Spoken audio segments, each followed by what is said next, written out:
Hey everyone, welcome back to the Tech and Tekkers podcast where we talk all things football, tech, Web3 and NFTs. Brought to you by NFT FC. We are a project using Web3 to support upcoming footballers and place the power of football back into the fans' hands. If you want to check out more about the project or get involved, you can find us at nftfc.club. Or if you want to get involved in our community, you can join our Discord to continue the conversation. All of our links will be in the show notes. This week, we sit down with Adam Partington from Futera United. Adam is the head of marketing and community manager at Futera. Futera United is a real football club run by an NFT community. With Game Stream Live, you'll vote on key tactics such as the team formation, playing style, and substitutes as the match plays out live on the pitch. I strongly recommend you check them out. Their NFTs are on sale now. I hope you all enjoy. And we are live. Hey everyone, welcome back to the Tech and Tekkers podcast. This week we are joined by Adam Partington from Futera or Futera United. Adam, how are you? I'm very well, thank you, Finley. I must compliment you on the name of this podcast. It's very clever, and I chuckled a little bit when I saw it. So well done on that, my friend. I appreciate it. We put it across to the NFTFC community, and this is what they voted on. So kind of a joint effort. They're creative, evidently. Yeah, it was a good one. Another one was Terrace Talk, which I thought was pretty good as well. But we went with Tech and Tech as it kind of suits the Web3 sports theme. Yeah, Terrace Talk would imply to me it's a traditional kind of football podcast. So yeah, you made the right decision. Yeah, cool. No, I appreciate it. I do want to talk about Futera and Futera United. But before we do that, I'd love to kind of delve into your personal journey. It's a question I'd just love to ask everybody that I meet in the space about what they did before Web3 and kind of what intrigued them about Web3 and what kind of led them to actually jumping into the space. Well, first of all, Web3 came to me. I didn't seek it out. I've been working for Futera about a year. I won't bore the guys with the gory details. I'd worked for Futera previously. I'd gone away, and then I came back. Mark, my colleague, asked me to come back, and I was more than happy to do so because the trading card industry had changed. All of a sudden, it had gone from this a little bit geeky niche thing to being something that's sexy and cool. And you had entrepreneurs like Gary V talking about it at length. You had big sports stars collecting sports cards again, celebrities getting involved in the hobby. So it was a really cool time to come back. So I was taking along nicely. We went back to the drawing board a little bit on the Futera brand and wanted to capture more of an audience in the US and Europe and the Anglosphere because over the past 10, 15 years, Futera as a sports card brand, our audience has traditionally been in Asia. We managed to do that. Everything was taken along nicely. And then we started to hear about NFTs, and our collectors started to say to us, "Are you going to be doing NFTs?" And we didn't really know what they were at the start. And then we saw some of our competitors and other companies within the space start to explore NFTs. And so we went on that journey then, and we started to explore what this world was. So the Web3 NFT thing came to me, really, Finley. It wasn't something that I sought out, and since then I've been on a journey trying to get to grips with this new frontier of the internet, and I think it's rather exciting. And there are elements of it that I am probably more. I'm not an ideologue. I'm not a Web3 ideologue. I don't think it solves all the issues in the world. I was talking to a guy the other day who is working on his own version of a metaverse. And he was talking to me about how the metaverse will kind of abolish national borders and these things, and I'm not sure I agree with that. I think there are limitations to where this goes, but I do think it's going to change the way that we interact with the internet. So I'm excited about it, and obviously bringing it back to Futera and Futera United. What we're doing here is kind of cool in the realms of football. What you guys are doing as well over at NF Teams is from what I can see very good. Especially in terms of that, you've built a solid community and a bunch of disciples and advocates, and I'm intrigued by how you've done that. So Web3 in summary came to me. I didn't go to Web3. It came and sought me out, and then now I've spent the last 6 months thinking about Web3 all of the time, I think. That's actually really interesting because I mean, most of the answers we get is they've kind of started off in their normal corporate jobs or whatever it is, and it's kind of just naturally led into an interest in Web3. So it's interesting to hear yours is almost like the flip reverse kind of thing. Yeah. That's really interesting. I did want to, so for the listeners that don't know, so Futera, you guys do trading cards in the normal sense. And when I say normal sense, it's like the physical trading cards that you can buy and you actually get the trading cards. Um, I'm really interested. Obviously, I would love a rundown of what Futera United is for the listeners, but also what kind of prompted the way Futera United went rather than going down the traditional, just releasing an NFT version of the trading card and just keeping it to that. What kind of led you down the Futera United pathway of running and operating a football club? Well, Futera as a company have always done things differently. And I know that a lot of people that work for companies will say that, our organization does things differently. We're trendsetters, but I can back it up with Futera. It's not. I'm not just saying that. Yeah. We have been a bit of a trendsetter within the trading card space, the collectible space. Have been one of the first companies to do certain things, i.e., we do gold plated trading cards, gold framed plated trading cards, which isn't something that the industry did before Futera. We were, we've been, we've been doing things and been on kind of the alternative spectrum of the trading card space for some time. Um, we are a little bit more of a niche brand. We aim our products at the higher end of the market. So it was very natural that then when this space came along, when we started to think about NFTs, we didn't just want to do the most obvious thing. And the most obvious thing, I think, would have been for us to release digital versions of our physical cards.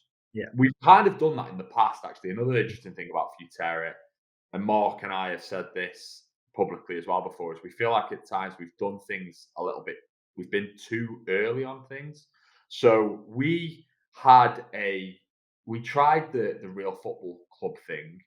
In fact, we implemented it successfully in 2009 and 2013 in a different form, but it was probably too early. And then what's interesting is what we did in 2013, where we allowed our collectors to manage the club, um, was that in a different form came along a couple of years later. The lads at hashtag United took a similar concept and ran with it and blew it up. So we've kind of always been in a position historically where we've done things a little bit too early and the market's not quite been ready. That's how we feel anyway. And I feel like to an extent with Futera United, history's repeated itself insofar as we have come into this space now and we're doing something quite radical with regards to a real life football club that we have established and is up and running now. At the time of recording, we've got our first game on Sunday, and Mm. I feel like we're a little bit ahead of the curve on this because there Yeah. aren't many other projects that are doing this, and it's taking. I don't know whether football fans are particularly ready to enter the Web3 space en masse. They're not naturally new tech adopters. So yeah, as a brand, we've always been we've always seen ourselves as a little bit alternative, a bit radical. We do things differently, and we've got a history of that. So it was only natural that when we entered into the NFT space, we got excited about it, and we knew that it was something that we needed to leverage as a brand.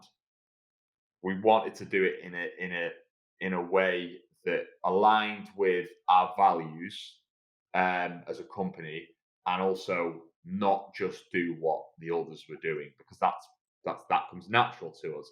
Hence the idea of Futera United, where what we do is we're saying if you mint a Futera United NFT, you hold a Futera United NFT, you're going to make decisions on a real life football club based in Bangkok.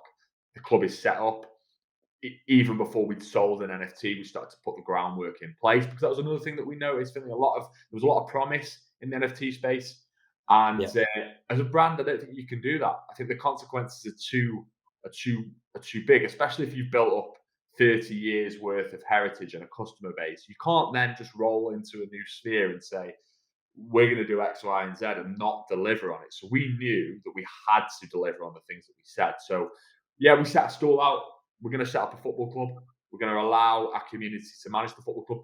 It the blockchain enables us to harness this idea and this initiative in ways that we hadn't been able to do previously. The tech's moved on now. We can stream seamlessly, which we've already been doing. So every one of our games so far, we've played 3 pre-season friendlies. Every single one of them has been streamed online to everybody.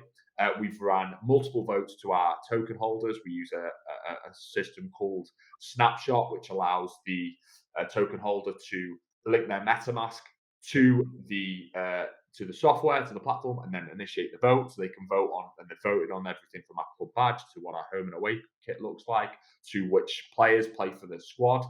And that was our approach. We wanted to do something different that aligns with what we do here at Futera, and we've managed to do it. The challenge is now, Finley, and me and you kind of alluded to this on our messages on Discord, is that we're trying to now bring people along with us. And that, Yeah. to me, as a marketeer, is my kind of biggest challenge and something that I think about a lot and go to bed thinking about. When I'm walking the dogs, I'm thinking about it. So I'm always thinking, okay, how can I reach more people, and then how can I bring them with us on this journey and educate them and get them excited and make them feel confident about minting an NFT.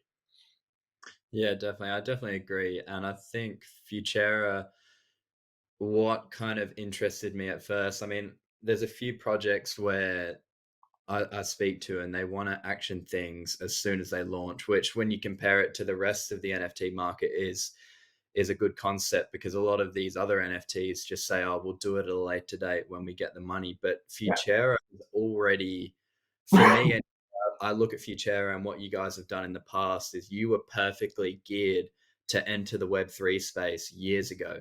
And when you say you were ahead of the game, I completely agree. I was reading on the Futera website that you guys actually had this football club going before, and you allowed your trading card holders to actually have a say, and this was before Web3. Mm. Yeah, we did, and yeah, it was a good initiative that we did back in 2013. Yeah, but what you would say, I mean, it went well. Like the team, we had set up a team. We joined forces with a couple of other firms out there in Bangkok to kind of make it happen, and we executed on it. We did it for a year, and it was successful. And but at the time there was kind of maybe, at the time it was quite hard to continue to do it. But we're now in a different world now, as we know, and as we've proven over the last couple of weeks, it's probably a little bit easier than it was then to get up and running, and to the technology's there, everything's there. You can just move into it if you know what you're doing. And I think that's the key fundamental difference between um, what we do and what others have said they were going to do. So Yeah. what I mean by that is there have been other projects that have promised the same thing. They have said to their NFT holders, "You will own a football club." We've come at this and said, no, that doesn't necessarily work.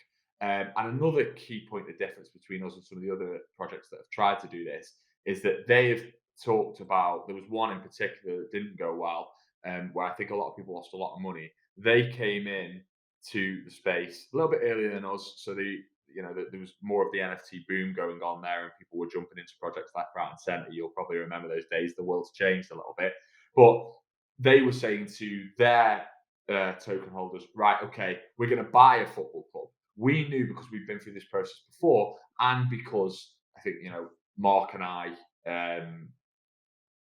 intuitively get this as Brits as well, I think, as Englishmen, because there's a strong cultural element to clubs in Britain. I'm not saying that doesn't exist in other countries, but it's so pronounced in Britain. Like, our clubs have been around for over 100 years. My football club, Everton, 1878. So like this, that's older than some countries. Everton is, as an institution, and and we knew that you can't just supersede on a pre-existing football club. So we were like, right, we can't do that. but we'll start one from the scratch. And then everybody who's involved in the club then knows from the word go what the deal is. You can't come into Futera United and now say, oh, I don't want you putting this to a vote to the community, because you know if you join Futera United, that's the entire essence of the football club.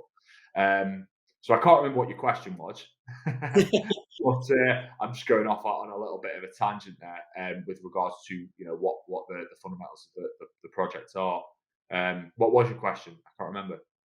I can't remember either. I was just Oh, fascinated by what you were saying. I'm blaming the wife, by the way. She called as I was doing that, and I had to. Sorry, Finley, give me a second.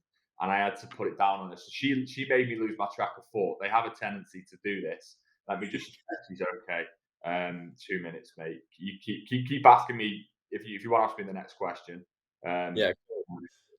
I do want to kind of delve into the logistics, because what really interests me about Futera is the benefits that the holders get. And when I say that, I've seen a few projects pop up in the last month that are along the lines of, we're going to mint this NFT, or we're a DAO that's releasing a token, and with that token we're going to buy a football club.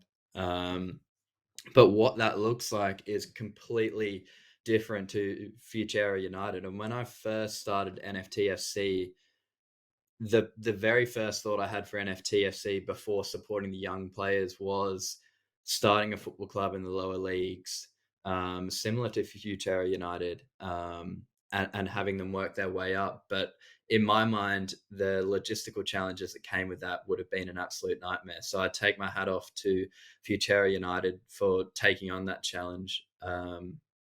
But yeah, in terms of the benefits, I think it's crazy, because the NFTs for Futera United, they actually allow you to vote on the team, and is it make changes mid-game as well? I read on your website. yeah. We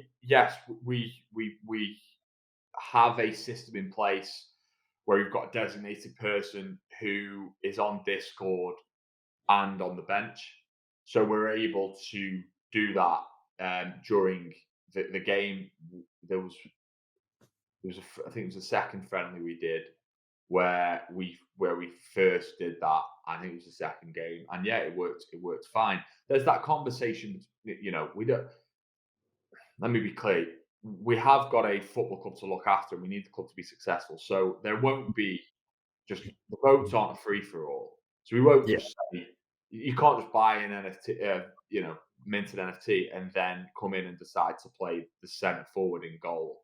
Like, there's some structure to this, because that's yeah, what they don't get. And I see this a lot in conversations online. They say, "How is this going to work? It's going to be a mess moving forward." Well, no, it's managed in a way that we all put the club first, but our community want that. And actually, what we found is that there are certain actually quite vocal members of our community that will say to us, you know what, I don't really want to vote on in-game tactics. I want to leave that down to the coach. I'm mm, interested in voting on, some of the aesthetic elements of the club, or the more cultural elements of the club, in what our kit will be. But those things excite some people. Other people do want to get involved in the weeds, and it's about us managing that. But yeah, going back to what you said earlier about the logistics of it, again, we're able to do this because we've got experience of it, and that's the yeah, key difference. I think we've been in Asia for a long time now. We've got a base in Bangkok. We had some criticism off a journalist, by the way, who has got a bit of a bee in his bonnet about crypto, crypto's involvement in football specifically. And he got the complete wrong end of the stick. First of all, he thought that he thought that we were giving people the opportunity to own a football club. And he was right to point out that that hasn't worked in the past, but we were trying to say, this is something completely different.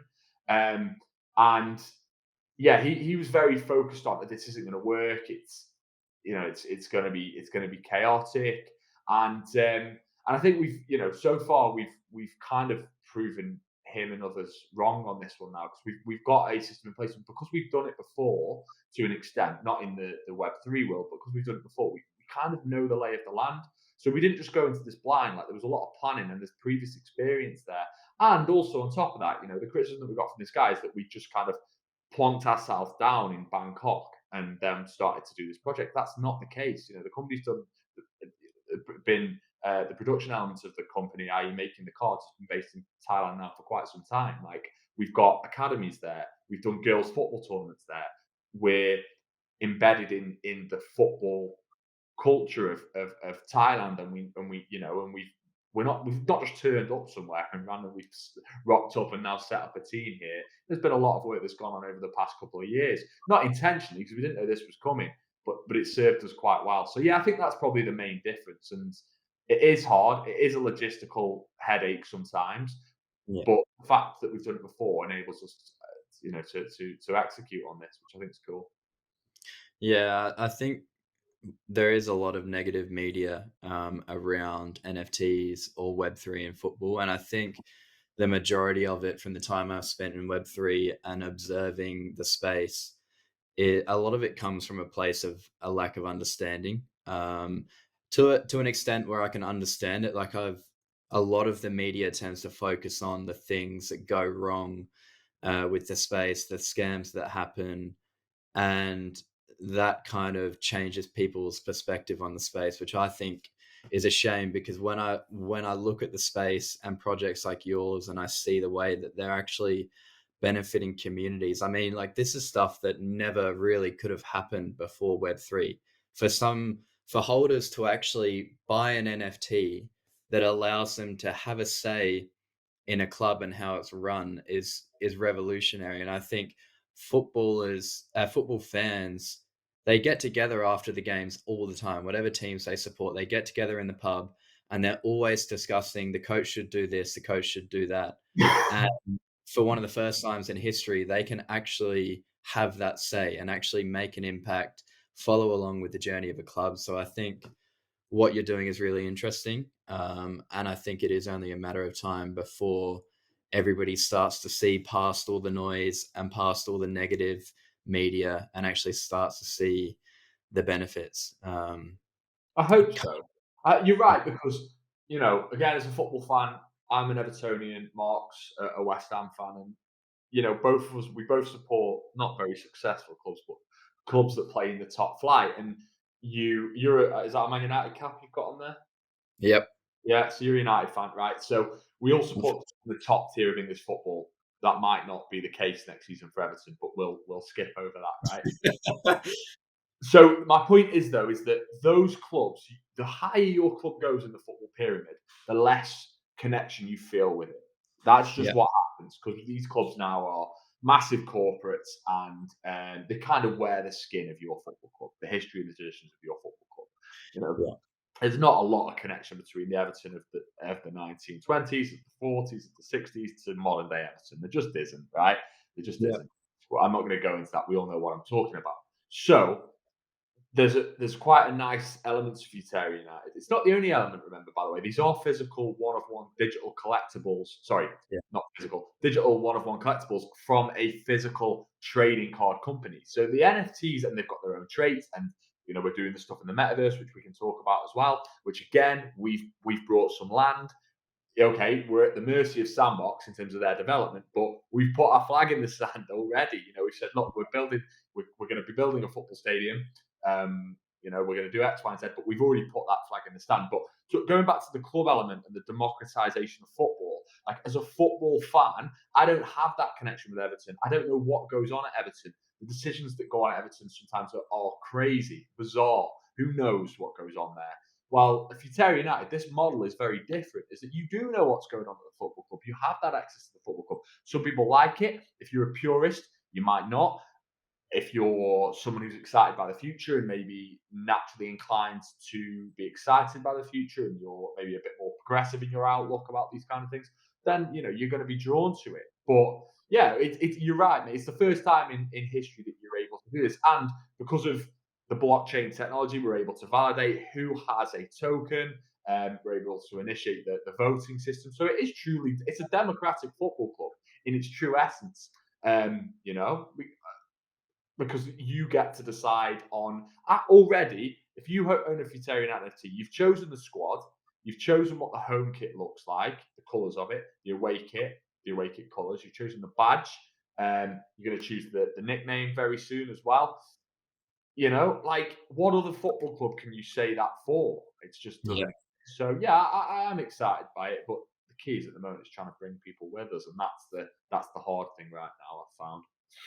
Yeah. Yeah, I have to agree as a project founder, that's definitely the hardest part. I think you made an interesting point there when you talked about all these top clubs. And I think Web3 has come at a perfect time because you've seen over the last 10 to 20 years, all of these top clubs, it's become about the people that run them, the money that's behind them, and less about the actual fans and the players and the club's history. And I think once football fans slowly start to realize that Web3, it kind of gives us the power.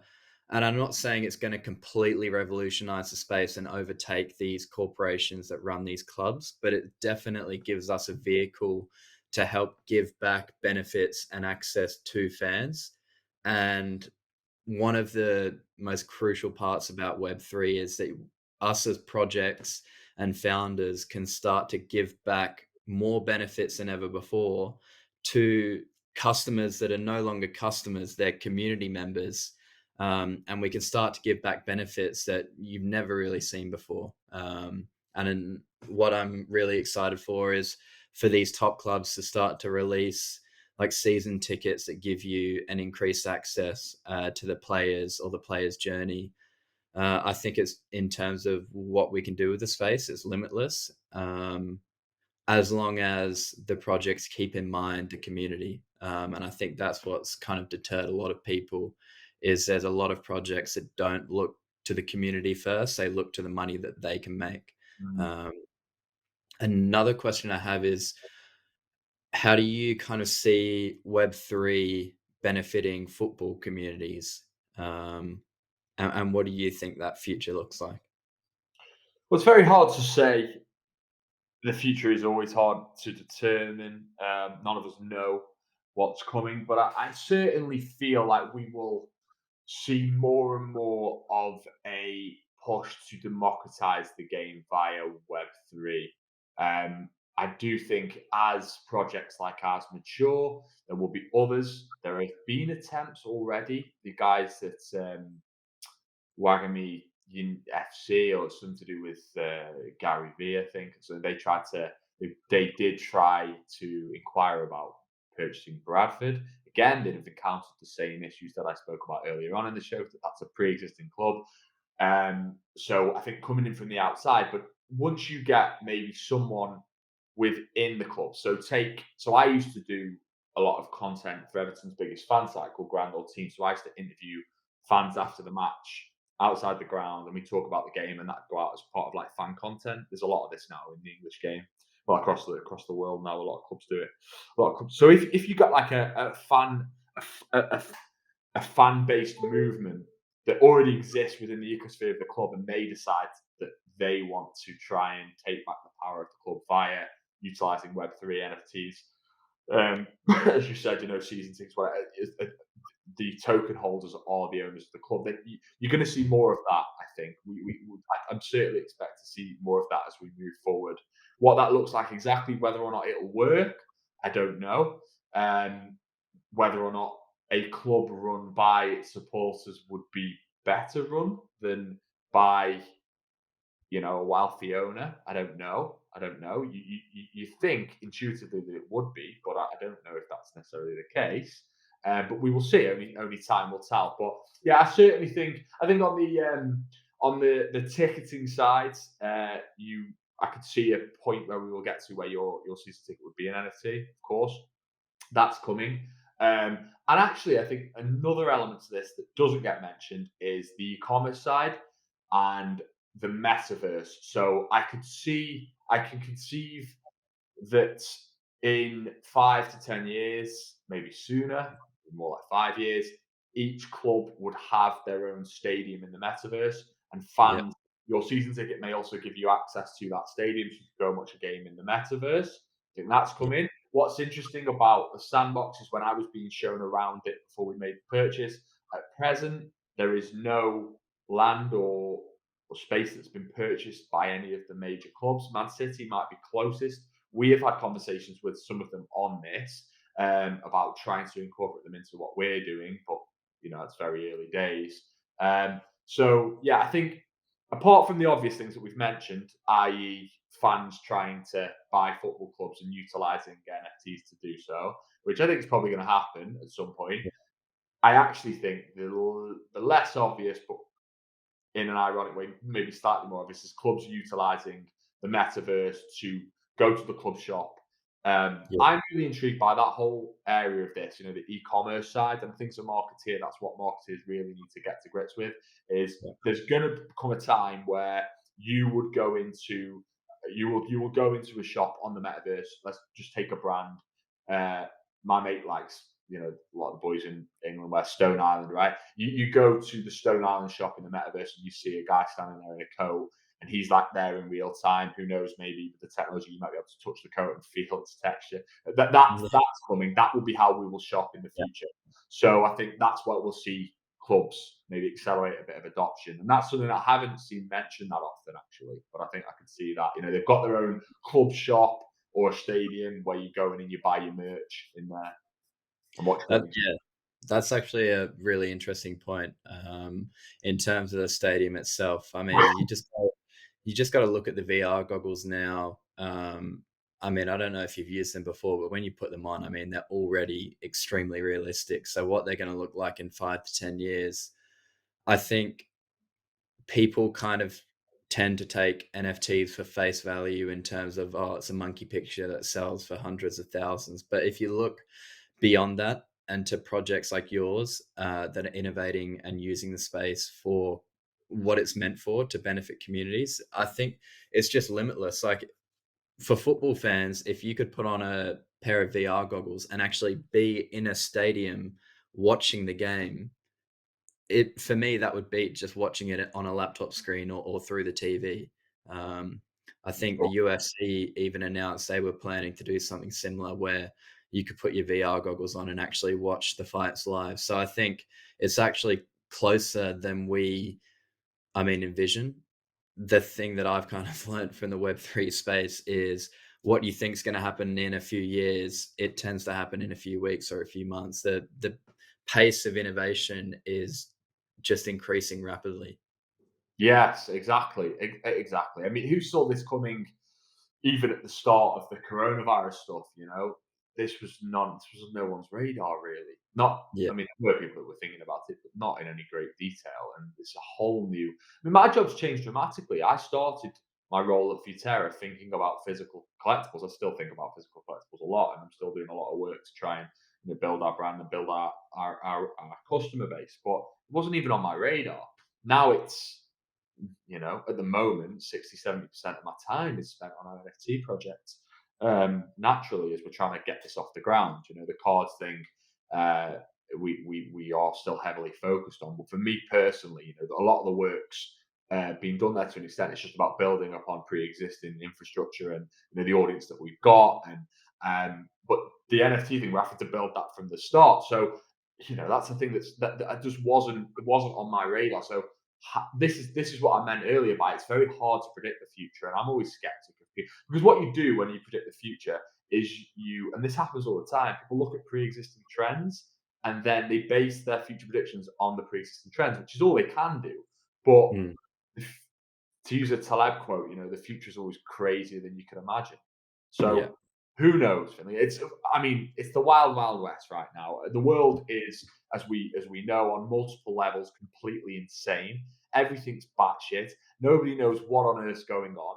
At every level of society, everything's crazy. So if I was to sit here to you and say, yeah, but this is going to happen, I don't know. But I do think with regards to football, it's most likely in football clubs that they will look to the metaverse to implement some kind of like watching the game and e-commerce play, I think. Yeah, another thing on the e-commerce side that interests me is actually attaching NFTs to the physical items of clothing. And if you actually bought a jersey that you got in real life, you could then wear that in the metaverse or have the NFT of it Yes. to trade as well. It's Yes. definitely something we're looking to explore with NFTSC, and just digital clothing full stop is going to be a big one. And I mean, you don't need to be a futurist to try and predict that, because I mean, you just look at kids nowadays on Fortnite, they buy all these skins, whatever game you're on, you buy all these items of clothing with your real money to put on your character. Like, it's just a flex with your mates. So I think it's a natural progression that you can actually have NFTs of these clothing items that you can put on your avatar and wear around your mates. I think it's definitely going to happen for sure. Um, a question I had, and it's kind of a selfish question, is what's your biggest learnings from Web3?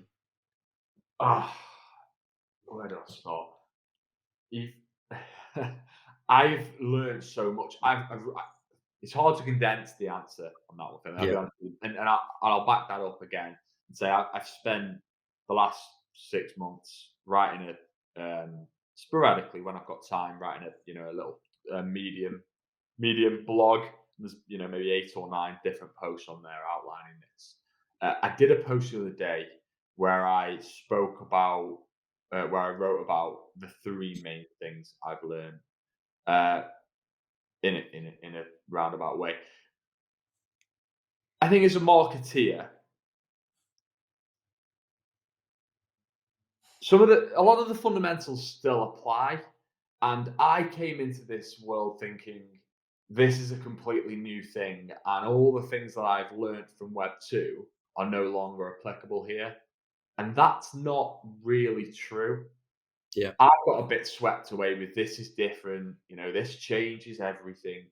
It does. I mean, it does to an extent in terms of the tactical play, but there is from a strategy. I feel like you still need to approach this in the way that you would approach any product launch. I don't want to the same way as you don't want to refer to your football club as a brand, but it is. I don't want to refer to mine and your NFT projects as products, but they are.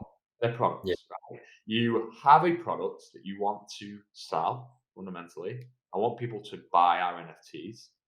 And then, so I need to work out who those people are, try and get a clear idea of who they are. And that is the hardest thing in the world, by the way. Mark and I and our other colleague, um, Trinder, we've agonized over this. Who are we actually trying to who's buying our NFTs? What do they look like? They're not yeah, traditional football fans right now, which is the people we know. They're not card collectors either, incidentally. They're actually not. We thought that. We thought that all our physical card collectors will be like, "Oh, this is great." And then I've had them say to us, "Oh no, I don't want to. I don't like buying ETH. I don't. I'm a bit wary of cryptocurrencies. So yeah, so the principles still apply, and this is probably the biggest takeaway for me and what I've learned is um, actually, if you're coming at this from a marketing perspective, don't just abandon everything you've learned from Web 2, because you've still got to try and identify your audience is. You've got to then create a message that you hope resonates with them. Then you've got to create some kind of funnel. You've got to educate them. You've got to move them through that funnel to conversion. When they convert, as you would look at them as normal customers, what are you going to do to keep them around, to make them sticky? What are you going to do to make them continue to transact with you? Because once you've purchased an NFT, that's not the end of it. I want these guys, and we're trying to build a club, so I want these guys to be wearing the jerseys, to be wearing the yeah, other merch. I want them to be fully invested in Futera United. How can you then create advocates? How can you then get referrals from this? You've also in the NFT space got to think about the secondary market and keeping that element of your project ticking over. So that's actually ironically what I've learned in a way is to not abandon just because this is Web 3 and it's new and shiny. Don't because people did say this to me. Oh, it's completely different. I was on spaces with other marketeers and just kind of throw out everything you learned previously because this is different. And actually, you can just market a project by saying good morning on Twitter to everybody and going on Twitter Spaces. That's not the case. So I think I'm coming at this from a marketing perspective because I'm a marketeer. As we see more brands enter the space, as we see more projects launch, there are going to be more marketers trying to wrestle with this question. That is the number one thing that I would say to them is, is really kind of don't disband the things that you've learned previously. And then on top of that, there are those things of don't overcommit. If you have got a brand, you've got to protect that brand. I think it's important. You guys do this. You've doxed yourselves, is the industry term.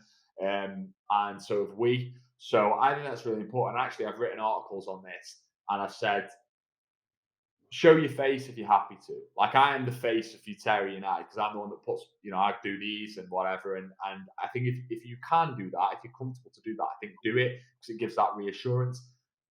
So yeah, there are 1,000 things that I have learned, and to summarize it down into one thing, it's very hard for me to do.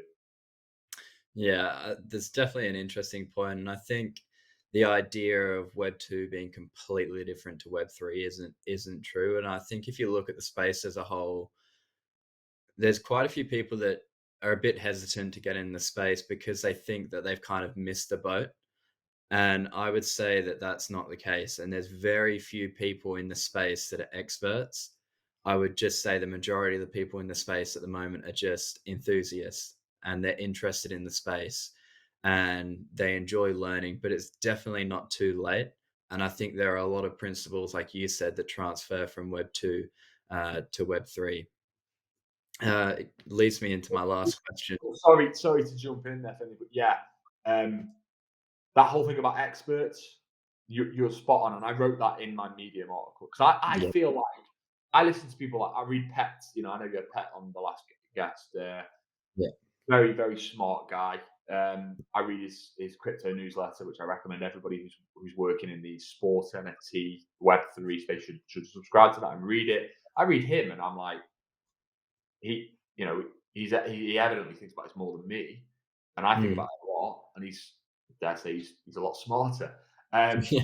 but and he, but really, there aren't.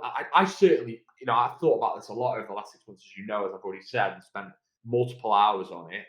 And I still don't feel like I really know what I'm talking about. Still feel like I'm speculating. And even we have a guy that comes on our spaces called Wazza, who's quite big in the he runs a podcast and is quite heavily involved in the Web3 space on the whole. And he's again, he's very articulate, and his knowledge far outstrips mine. But even he would say that he's not an expert. So I think, yeah, that's the thing. Be careful who you're listening to. And you know what? We kind of knew football fans and we knew collectors, and that's what we knew. And there were certain things that Mark and I spoke about, and we were very skeptical about, but we were told by other people to do. And I won't. Please don't ask me what they were specifically because they're a little bit contentious. But there's certain things where I wish that we'd have actually listened to our gut and not brought into the whole kind of lessons. That's what I'd say. That's my one takeaway. If you've worked within like I have for a brand for a while, and then Web3 comes along and you're asked to, don't don't just start listening to Web3 people and then just if you know your audience better than anybody else if you've been working for that brand for some time. So that's important as well. So sorry, I Yeah. interjected my Yeah. No, that's fine. I also think it's important to point out that even for people like us that have been in the space, observing and learning all the time, it's still confusing for us. Like, by no means do I sit here from day to day and think, oh, I've got it now. Like, there's still every day I wake up, there's something new to learn. And I think that shouldn't detract people from the space. And I think just let your curiosity kind of lead you through the space, and learn your way through it. And I think there's always going to be people that are willing to help. That was definitely when I first got into the space, that was kind of the thing that made me stay, is the fact that the first community I jumped into, everybody was helpful. Everybody was there to kind of answer my questions. So I think people would be pleasantly surprised if they jumped into the space, the amount of people that would be there willing to help. So it's definitely something that I strongly suggest people do, is just jump into the space and you'll see firsthand why it's kind of taken the world by storm and will continue to do so. Um, a question I had is, what kind of advice would you give to somebody that is sitting on the fence, uh, thought about jumping in but didn't for some reason? What advice would you give them? Is that person who's sitting on the fence, are they thinking about minting an NFT or launching a project? I'm talking about like minting an NFT, just a passive observer. Let's say you're a normal football fan. and they've one either thought about getting in and haven't, or two just completely reject the idea altogether, what kind of advice would you give? Well, if they completely reject the idea and they're adamant that this is nonsense, and they've seen John Terry with his little monkey NFT in a Chelsea shirt, and it looks completely silly, then what I would say is don't throw the baby out the bathwater. Yes, like any new frontier of tech and any new frontier full stop in business, that there are cowboys, there are rogues, there are people that are just looking for a cash grab. All of these things exist in the NFT space and in the Web3 space, but you would be silly if you just discounted all of this and thought that you could ignore it. It is akin. Me and Mark have spoken about this recently, and Mark kept on. He won't mind me saying this. He kept on saying it's like, I feel like it's like big start of Bitcoin. If I'd known about Bitcoin in 2012, I'd have been incredibly wealthy. And this feels like I differ. I beg to differ on that one, and I say it's actually more akin to the introduction and inception of social media in 2007. Around that Yeah. time, it would have been, you couldn't comprehend in 2007 that nobody knew what Facebook was. It was around. Instagram wasn't a thing. TikTok wasn't a thing. Twitter wasn't a thing. Nobody could conceive the role that these platforms play, not only in our personal lives but in our business lives. There are whole careers now dedicated to managing them platforms. Whole industries that have been built, multi-million dollar industries that have been built around those platforms. And the platforms play a huge role in our lives, whether we like it or not. Sometimes I like it, sometimes I don't. So if you were to know that, and you knew that happened in 2007, I think we're in a similar place now. And it's a case of, look, I've got a 3-year-old little girl, right? Do I worry about the future for her and the impact of this technology on her? Absolutely. Do I want her to get outside more and not look at a screen? Absolutely. So at a personal level, there are elements of this that concern me. However, Yeah. I can either stand at the side and complain about it and throw my hands up in the air, or I can get involved and try and do something of value. And that's what we're trying to do with Futera United. So what I would say to somebody who's incredibly skeptic about this, I would say, you please try and have a look at what we're doing, have a look at what you're doing, have a look at what some of the other guys are doing, and don't just disregard the entire play in the entire space, because there's lots of opportunity here if you approach it with the right mindset. And also take that to one side. You're gonna have to get to grips with this at some point, because it's going to become a part of your life, right?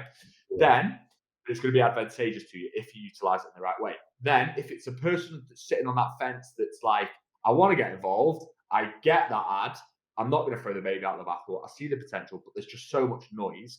What I would say then is, well, if you're interested, if you're interested in something, learn about it, and it's going to come easy to you if you're interested in it anyway. And look for projects that are doing things right. Look for projects where you can see who the founders are. Look for a project that you actually, are buying into. We've had some of our lads say to us, because I ask them quite frequently, why did you mint a Futera United NFT? And they say, because it's fun. Like, I like the idea. They're not, I mean, yeah, of course, they want the value of their NFT to go up.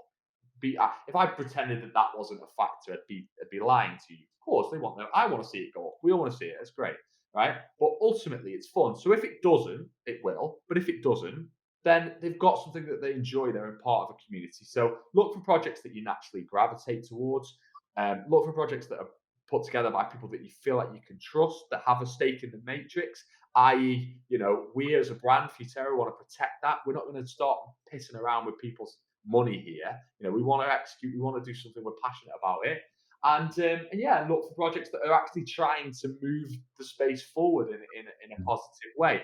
Don't just hype into the next profile picture where you look at it and you read their website and you don't know who the people are behind it. They're promising some obscenely silly things, or it's very vague. But because some big influencer's pumping it on Twitter, you think I best get in here. Don't do that. However, I say that, nobody look at my OpenSea, because I've got a couple of NFT projects where I have done that and I've been burned. So yeah. Yeah. Anyway. No, Well, that's really funny. I think we're all in the similar situations. I think you made a really good point when you kind of linked it towards social media rather than Bitcoin. And I think that's a mistake a lot of people are making where they're kind of linking it to Bitcoin, and it's almost like a bubble that's waiting to burst. And by no means is Bitcoin a bubble. I think it's still a really good investment. But anyway, that's besides the point. I don't think in hello, any way. my fellow Bitcoin maximalist. I'm also a big fan of Bitcoin, but yeah, no. Yeah. Yeah. Yeah, by no means is NFTs a bubble. And I think when you said you link them to social media, I think that's a really good point because I remember social media, people thought that was a bubble as well. But because of the technology, you just couldn't deny it. And now look at it, it's a part of everybody's lives.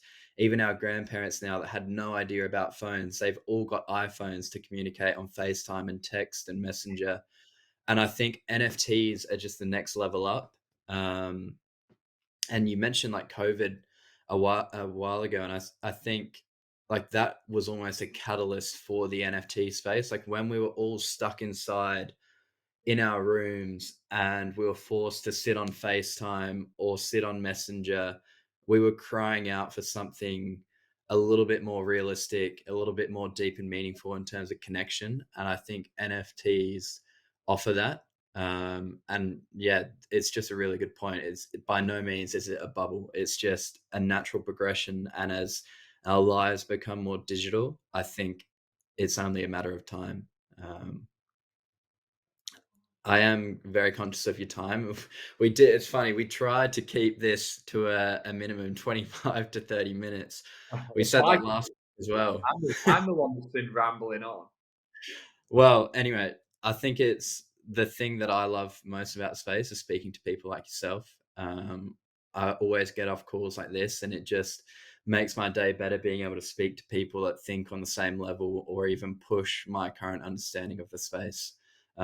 So I really appreciate your time, and I'm glad you came on. For the listeners, where can they find you on social media?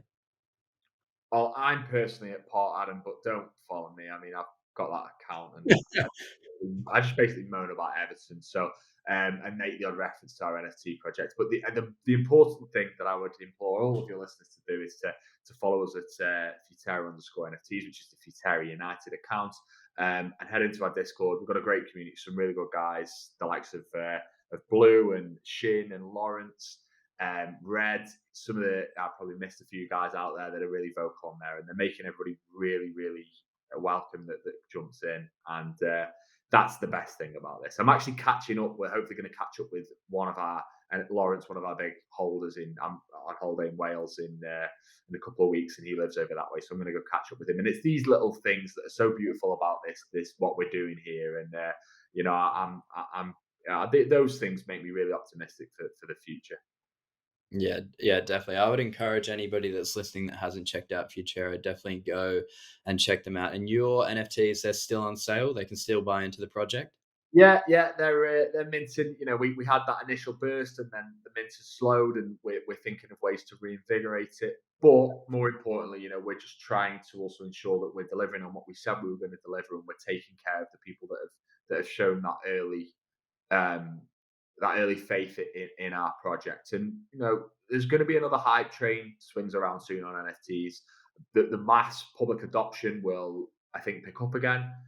When that will be, I don't know, but I think it will. And I think what we need to ensure that we do, both you and I, Finley, as project managers, project founders, is that we put our projects in the best possible place to take advantage of that. So when people come in and they're sorting through the nonsense from the stuff that's good and valuable, the best communities, they see ours and they go, do you know what? I'm sold on the Web3 stuff now. This is the project that excites me. I'm getting involved in that. Yeah, definitely. And I mean, I take my hat off to you guys. I mean, founder to founder, um, well, not founder to founder, but project to project. I think what you guys are doing is really good. You're putting that emphasis on community, and there is that benefit there for the holders anyway. And it doesn't, I think for projects like ours in the football space, it doesn't matter that things haven't sold out because there's so much benefit for the people buying in. Like personally, I'm going to buy into Futera now because the idea of being able to have a say in a football club is just huge. And I think once the football fans start to trickle into the market, it will be projects like Futera that have taken that time to build and not worried about any kind of launch, but just continue to build their project that they'll look to first. So I take my hat off to you. It was really nice to meet you, Adam, and it was great talking to you. No, my pleasure. Pleasure's all mine. Thank you for having me. All right, I appreciate it. All right, cheers, guys.